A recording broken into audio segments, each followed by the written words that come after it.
میں پاکستان کے اداروں کے بارے میں آپ سے بات کرنا چاہ رہا ہوں. ہماری فوج ہے، دوسرے ادارے ہیں، ایجنسیز ہیں، اور اداروں کے بارے میں آپ کی کیا رائے ہے؟ اور اداروں نے تو ثابت کیا ہے، آرمی چیف کو فیلڈ مارشل بنا دیا گیا ہے، جنرل عاصم منیر کو، اور انہوں نے ثابت کیا ہے کہ انہوں نے پاکستان کو بچایا ہے. ہمارے شہداء ہیں، فوج جانے دے رہی ہے، اور انڈیا کے ساتھ جو انہوں نے کر دی ہے، تو آپ آگے سید عاصم منیر کو کیا دیکھ رہی ہیں؟ فیلڈ مارشل کے بعد پاکستانی فوج کا رول کیا دیکھ رہی ہیں بین الاقوامی حالات کے تناظر؟ اچھا کامران، ایک تو یہ ہوا کہ آپ نے بہت دیر سے ڈھونڈ رہے تھے، ورنہ آپ بریکنگ چلاتے جیسے باقی چینلز بریکنگ چلا رہے ہیں، تو یہ پیش گوئی آپ تک پہنچتے پہنچتے مجھے دیر ہو گئی. 2022 میں میرے پاس ڈیٹا آیا 6 جرنیلز کی ڈیٹ آف برتھ کا. میں آپ کے پہلے بھی ایک پروگرام میں ذکر کر چکی ہوں. جیسے مجھے کرکٹرز کا آتا ہے، اور اب تو ہم نام بھی لے سکتے ہیں. باجوہ صاحب فل یونیفارم میں تھے اور وہ پریشان تھے کہ who will be the new chief. تو میں نے کہا جی اللہ نے مجھے یہ علم نہیں دیا کہ کون نئے چیف ہوں گے. میں تو صرف اتنا بتا سکتی ہوں کہ جو ہے کیا کہتے ہیں کہ یہ اس چیف کے جو ہے وہ جو ڈیٹ آف برتھ میرے پاس آئیں، ان کا یہ اچھا ہے، ان کا یہ پلس ہے، ان کا یہ آڈ ہے. اس میں جنرل فیض صاحب کی بھی تھی، ان کا تو کیٹیگوریلی اسپیشل پوچھا گیا. میں نے کہا جنرل فیض، پوچھنے والے کون تھے؟ یہ چھوڑ دیں نا. اچھا، جنرل فیض صاحب کے ستارے میں نے کہا انہیں OSD کر چکے ہوئے ہیں کامران، ٹھیک ہے. تو میں نے کہا ان کا کوئی چانس نہیں ہے. یہ میں 22 کی بات کر رہی ہوں، فروری کا مہینہ تھا، اور میری بلی کے بیبیز ہونے تھے. اور میں نے انہیں کہا کہ جی مجھے بلی کی پریشانی ہے. تو مجھے آج بھی وہ یاد ہے وہ دن کہ یہ میری بلی کے بیبیز ہونے تھے. تو مجھے تھا کہ مجھے بس گھر جانا ہے کہ میں اپنے بچوں کو، میں اپنی مانوں کو دیکھ سکوں. تو وہ اس وقت یہ 6 لوگ تھے. اور میں نے اس میں جیسے میں نے کہا جن ستاروں نے جنرل فیض کو OSD کیا ہے، اب وہ مارچ کے مہینے سے خان صاحب کو OSD کرنے جا رہے ہیں. اس وقت تک خان صاحب کی حکومت قائم تھی. یہ 2022 کا فیبری کا فرسٹ ویک ہے. ویسٹ کوٹ پہن کے پھرتے تھے، ٹھیک ہے نا، وہ ویسٹ کوٹ پہن کے پھر رہے تھے تب حکومت. اور میں نے جو ڈیٹ دی تھی کہ اس ڈیٹ پہ یہ حکومت نہیں رہے گی، ڈینٹ پڑ جائے گا، جو ہے نا اس کو جو ہے ڈینٹ ڈل جانا ہے. اچھا خیر، ان میں سے جنرل عاصم صاحب کے اوپر جب ذائچہ دیکھا تو میں نے کہا جی یہ جو مشتری کی پوزیشن لے کے پیدا ہوا ہے یہ بندہ، میرے پاس نام بھی نہیں تھے، انیشلز تھے. تو میں نے کہا کہ جو ہے یہ جو جوپیٹر کی جو پوزیشن ہے نا، اللہ کرے، اور میری دعا ہے کہ ان کو جو اللہ چانس دے. میری وجہ سے وہ نہیں بنے، وہ اپنے میرٹ پہ بنے ہیں. کیونکہ میں نے کہا تھا یہ بندہ ایک ریئل پیٹریوٹک ہے، اور یہ بندہ پاکستان کو کہیں نہ کہیں لے جا سکتا ہے. ٹھیک ہے. اچھا اس کے بعد جو ہے یہ بن گئے. بڑی آپ نے سوچا ان کی کتنی، ان کے لیے کتنا ان کو کنٹروورشل کیا گیا، کتنا ان کے ساتھ ہوا. میں تو پتہ نہیں، نروز کو سلوٹ ہے کہ وہ ڈٹے رہے. میڈیا وار چلتی رہی 2 باری تو کہتے ہیں فوج کے اندر کو ہوا ہے، تو جو ہے کو کرنے کی کوشش کی گئی ہے. ہاں جی. تو خیر بچے رہے جو ہے. اور پھر اسی سال کے شروع میں جب پیش گوئیوں کے لیے مجھے بلایا گیا تو میں نے کہا جی یہ بہت اسٹرانگ ہو جائیں گے. اور مجھے پتہ نہیں کیوں میری چھٹی حص کہتی ہے کہ یہ جتنے نام ہمارے آس پاس ہیں، زرداری صاحب ہیں، شہباز ہیں، مجھے پتہ نہیں کیوں لگتا ہے رب نے اس بندے سے بڑا کام لینا ہے. سید عاصم منیر سے فیلڈ مارشل. یہ میری فروری 2025 کی پریڈکشن آن ایئر ہے. ٹھیک ہے.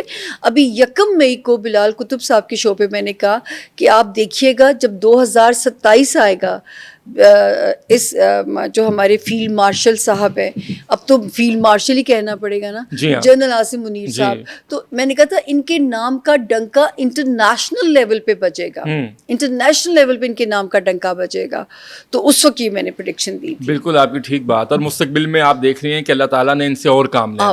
ابھی تو وہ اب 2027 تو وہ سال ہوگا جب یہ انٹرنیشنل لیول پہ ان کے نام کا ایک بڑا ڈنکا بجے گا. تو اس کا مطلب ہے کہ مجھے تو لگتا ہے کہ رب نے سوچ لی ہے، لیکن غیب کا علم اللہ کی ذات کے پاس ہے، تو ہم اس میں ایسے ہی اب تھوڑی سی کرنٹ سچویشن پہ بات کر لیتے ہیں. ملکی ہمارے پاکستان کے حالات ہیں، سیاسی حالات کی بات کر رہا ہوں. جی ایک پارٹی برسر اقتدار ہے، پاک آرمی حکومت ایک ساتھ ایک پیج پہ ہیں. پاکستان آگے بڑھ رہا ہے، معاشی حالات بہتر ہو رہے ہیں، بھارت کو جواب دے چکے ہیں، پاکستان میں کیوس کی کیفیت ختم ہوئی ہے، سارے معاملات ہیں. دوسری طرف ایک اپوزیشن پارٹی ہے جو پہلے اقتدار میں تھی، وہ یہ کہتی ہے کہ اقتدار ہمارا ہے، اور ان کے لیڈر جیل میں ہیں. تو اس وقت یہ جو کرنٹ سینیریو ہے, ابھی اسپیسیفک اسی سوال پہ میں بات کر رہا ہوں, یہ حالات کس طرف جاتے ہوئے دکھائی دے رہے ہیں آپ کن کی بات کریں گے؟ مطلب کہ خان صاحب نکلیں گے کہ نہیں؟ وہ نہیں, ابھی میں یہ بات کر رہا ہوں کہ ایک اپوزیشن, ان کی جماعت اپوزیشن میں اور حکومت میں ہے. حکومت کو کوئی خطرہ ہے اپوزیشن سے؟ بالکل بھی نہیں. مدت پوری کرتی نظر آ رہی ہے. انشاءاللہ یہ پہلی حکومت ہے جو اپنی مدت پوری کرے گی. چہروں کی تبدیلی کے امکان کو ہم رول آؤٹ نہیں کر سکتے, لیکن یہ حکومت اپنی مدت جو ہے وہ پوری کرے گی. یہ سسٹم اسی طرح, سسٹم نہیں, یہی سسٹم چلنا ہے. ابھی آپ کو اسکرین پہ دائیں بائیں لوگوں کی شفلنگز ہو سکتی ہیں, سسٹم ہی چلتا ہوا بھی نظر آتا ہے. آپ کہہ رہی ہیں چہروں کی تبدیلی, چہرے کی تبدیلی کو نظر کیا کہیں گے؟ فارم 47 کی گورنمنٹ جو ہے, مطلب انفارچونیٹلی یا فارچونیٹلی یہ اپنی مدت پوری کرے گی. اور چہروں کی کوئی تبدیلی نظر آ رہی ہے؟ وزیر اعظم پاکستان شہباز شریف صاحب ہی رہیں گے کہ مدت حکومت کی پوری ہوگی, وزیر اعظم بدل جائیں گے؟ شہباز صاحب کا بھی سیاسی ستارہ بہت اسٹرانگ ہے. اچھا, میں ہمیشہ کہتی ہوں کہ اس ملک میں 3 لوگوں کا کامران سیاسی ستارہ بڑا ہی اسٹرانگ ہے. سب سے پہلے آپ سن کے حیران ہو جائیں گے, مولانا فضل الرحمان صاحب. مولانا فضل الرحمان کا آپ ستارہ دیکھیں ہر صورت میں وہ امپورٹنٹ ہو جاتے ہیں.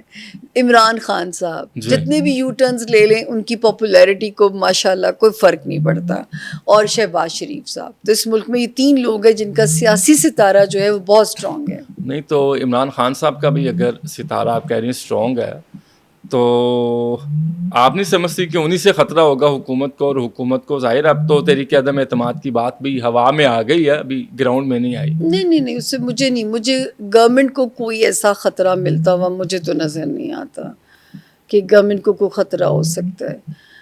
غیب کا علم اللہ کی ذات کے پاس ہے, لیکن مجھے تو ایسا کوئی امکان نہیں نظر آ رہا. ستاروں کی روشنی میں تو نہیں نظر آ رہا. شہباز شریف صاحب بھی تبدیل ہوتے نظر نہیں آ رہے آپ کو؟ اس کو رول آؤٹ نہیں کر سکتے, کیونکہ جو ہے ہو سکتا ہے وزیر اعظم کا منصب نون لیگ میں سے ہی کوئی اور لے لے, یا ان کے اپنے خاندان ہی میں کسی اور کے پاس چلا جائے. لیکن ایکچولی میڈم مسئلہ یہ ہے نا کہ وزیر اعظم کوئی 5 سال پورے نہیں کرتا. ہاں, تو وہ اس کی میرے پاس ریزن ہے. اچھا, میں کیوں کہتی ہوں اللہ پاک اس ملک میں دوسرا صدارتی نظام آ جائے, پریزیڈنشل سسٹم آ جائے, کیونکہ اس ملک میں وزیر اعظم کا جو منصب ہے وہ کنٹروورشل ہے.